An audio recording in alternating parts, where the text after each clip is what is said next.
আসসালামু আলাইকুম ওয়া রাহমাতুল্লাহ। প্রিয় দর্শক, আজকের ভিডিওতে আমি আপনাদেরকে জানাবো মাত্র 1 মিনিটের বিশাল সওয়াব কামানোর কতগুলো দোয়া ও আমল সম্পর্কে পর্ব 2-এ।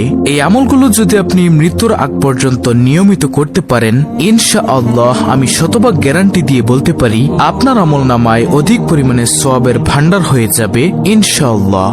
আমলগুলোর ফজিলত সহকারে আমি আপনাদেরকে ভিডিওতে বলবো। আমি বিশ্বাস করি যে ব্যক্তি আমল করতে ভালোবাসে, যে ব্যক্তি মহান রব্বুল আলামিনকে ভালোবাসেন, যে ব্যক্তি হযরত মুহাম্মদ সাল্লাল্লাহু আলাইহি ওয়াসাল্লামকে ভালোবাসেন, যে ব্যক্তি চায় যে তার আমলনামা সওয়াবে পরিপূর্ণ হোক, সে আজকের ভিডিওটি অবশ্যই সম্পূর্ণ দেখবে এবং এখান থেকে এই আমলগুলো শিখে পরবর্তীতে সেও মাত্র 1 মিনিটে বিশাল সওয়াব কামিয়ে নিবে ইনশাআল্লাহ। তাই প্রিয় দর্শক, আপনাদের কাছে অনুরোধ রইল ধৈর্য সহকারে সম্পূর্ণ ভিডিওটি দেখার জন্য। প্রিয় দর্শক, মাত্র 1 মিনিটে বিশাল সওয়াব কামানোর পর্ব 2-এর আমলগুলোর মধ্যে সর্বপ্রথম নম্বর আমলটি হলো নম্বর 1, মনে মনে দ্রুত গতিতে 3 বার সূরা ফাতিহা পাঠ করা।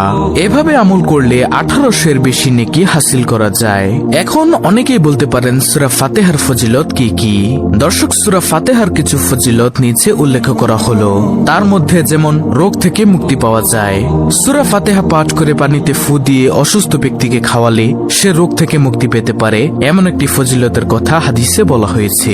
বিপদ থেকে মুক্তি পাওয়া যায়। বিপদগ্রস্ত ব্যক্তি 1000 বার সূরা ফাতিহা পাঠ করলে তার বিপদ দূর হয়ে যায়। সুবহানাল্লাহ। সূরা ফাতিহা হচ্ছে নামাজের অবিচ্ছেদ্য অংশ। সূরা ফাতিহা ছাড়া নামাজ হয় না। নামাজে এর তেলাওয়াত করা আবশ্যক। হাদিস শরীফে এমন ফজিলতের কথা উল্লেখ আছে। আল্লাহর সন্তুষ্টি অর্জন করা যায়।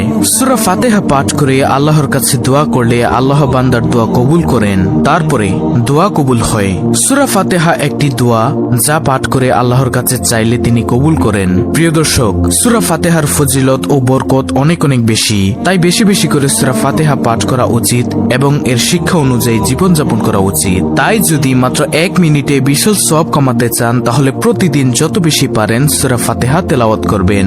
তারপরে প্রিয় দর্শক, মাত্র 1 মিনিটে বিশাল সওয়াব কামানোর পর্ব 2-এর আমলগুলোর মধ্যে দ্বিতীয় নম্বর আমলটি হলো সূরা ইখলাস অর্থাৎ কুল হুয়াল্লাহু আহাদ মনে মনে দ্রুত গতিতে 20 বার পড়া। সূরা ইখলাস একবার পাঠ করলে পবিত্র কোরআনের 1/3 পড়ার সমান সওয়াব পাওয়া যায়। এই সূরা ইখলাসের ফজিলত ও রহমত বরকত বলে শেষ করা যাবে না। সূরা ইখলাসের ফজিলত সম্পর্কে আমাদের চ্যানেলে অনেক ভিডিও আছে, আপনি চাইলে দেখে নিতে পারেন। তারপরে প্রিয় দর্শক, মাত্র 1 মিনিটে বিশাল সওয়াব কামানোর পর্ব 2-এর আমলগুলোর মধ্যে তৃতীয় নম্বর আমলটি হলো চেষ্টা করলে পবিত্র কোরআনের 1 পৃষ্ঠা পাঠ করা যায়। পবিত্র কোরআন পাঠের ফজিলতগুলো হলো আল্লাহর রহমত ও শান্তি পাওয়া যায়। পবিত্র কোরআন পাঠ করলে আল্লাহর রহমত ও শান্তি বর্ষিত হয় এবং শয়তানের কুমন্ত্রণা থেকে রক্ষা পাওয়া যায়। তারপরে অন্তরে প্রশান্তি পাওয়া যায়। কোরআন তেলাওয়াতের মাধ্যমে অন্তরে প্রশান্তি লাভ করা যায়, যা মানুষকে মানসিক শান্তি এনে দেয়। তারপরে সওয়াব অর্জন করা যায়। প্রতিটি অক্ষর পাঠের বিনিময়ে 10টি করে সওয়াব লাভ করা যায়। তারপরে কোরআন অনুযায়ী আমল। কোরআন অনুযায়ী আমলকারী সর্বোত্তম মুমিন হিসেবে বিবেচিত হন। এছাড়াও কিয়ামতের দিন সুপারিশ পাওয়া যায়।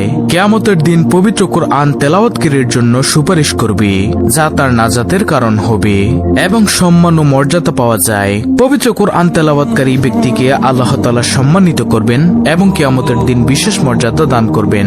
তারপরে জ্ঞান ও হেদায়েত পাওয়া যায়। পবিত্র কোরআন জ্ঞান ও হেদায়েতের উৎস, যা মানুষকে সঠিক পথ দেখায় এবং অন্ধকার থেকে আলোর দিকে নিয়ে যায়। তারপরে আল্লাহর নৈকট্য লাভ করা যায়।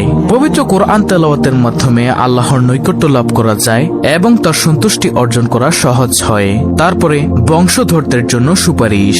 হাফেজে কোরআন অথবা কোরআন মুখস্থকারী তার বংশধরদের মধ্য থেকে 10 জনকে সুপারিশ করার সুযোগ পাবেন, যাদের জন্য জাহান্নাম অবতারিত ছিল। সুবহানাল্লাহ। প্রিয় দর্শক, পবিত্র কোরআন পাঠ করলে আপনি এই সওয়াবগুলো অর্জন করতে পারবেন। তারপরে মাত্র 1 মিনিটে বিশাল সওয়াব অর্জন করার চতুর্থ নম্বর আমলটি হলো পবিত্র কোরআনের ছোট্ট একটি আয়াত মুখস্থ করা যায়। যেমন সূরা হাশরের শেষ 3 আয়াত, আয়াতুল কুরসি ইত্যাদি আরো অনেক ফজিলতপূর্ণ আমল রয়েছে, যেগুলো আপনি মুখস্থ করতে পারেন, যার বিনিময়ে আপনি পাবেন অসংখ্য সওয়াব। তারপরে 5ম নম্বরে হলো নিম্নোক্ত দোয়াটি 20 বার পড়া যায়। দোয়াটি হলো লা ইলাহা ইল্লাল্লাহু ওয়াহদাহু লা শারিকা লাহু লাহুল মুলকু ওয়া লাহুল হামদু ওয়া হুয়া আলা কুল্লি শাইইন কাদির।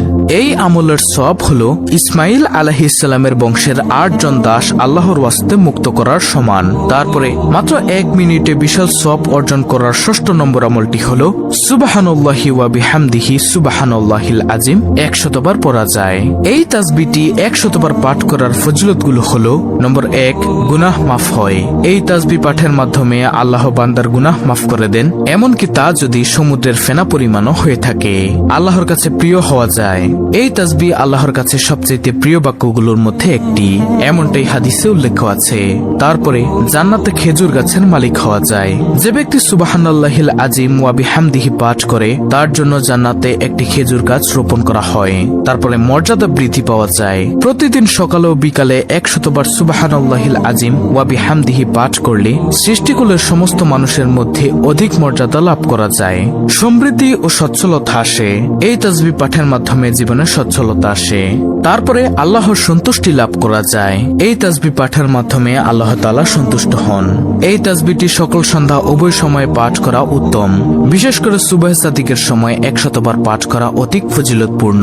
তারপরে প্রিয় দর্শক, মাত্র 1 মিনিটে বিশাল সওয়াব অর্জন করার সর্বশেষ 7 নম্বর আমলটি হলো, এটা আমি প্রথম পর্বেও বলেছি, দ্বিতীয় পর্বেও বলবো, এবং যদি তৃতীয় পর্ব বানাই তাহলেও বলবো, সব সময় ইস্তেগফার পাঠ করা।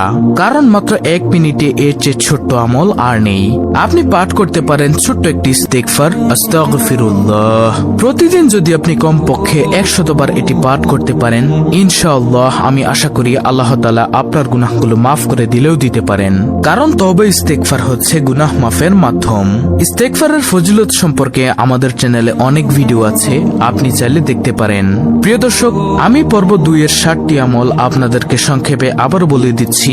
আপনারা স্ক্রিনশট নিয়ে নিন যেন দেখে দেখে পড়তে পারেন। নম্বর 1, সূরা ফাতিহা পাঠ করা কমপক্ষে 3 বার। নম্বর 2, সূরা ইখলাস পাঠ করা মনে মনে 20 বার। নম্বর 3, পবিত্র কোরআনের কমপক্ষে 1 পৃষ্ঠা পাঠ করা।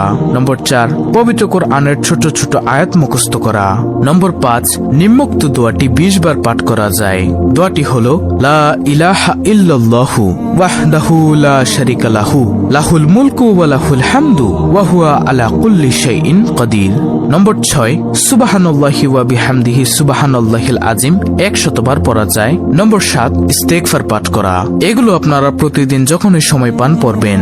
তো এই ছিল আমাদের আজকের ভিডিও, অত্যন্ত গুরুত্বপূর্ণ একটি ভিডিও।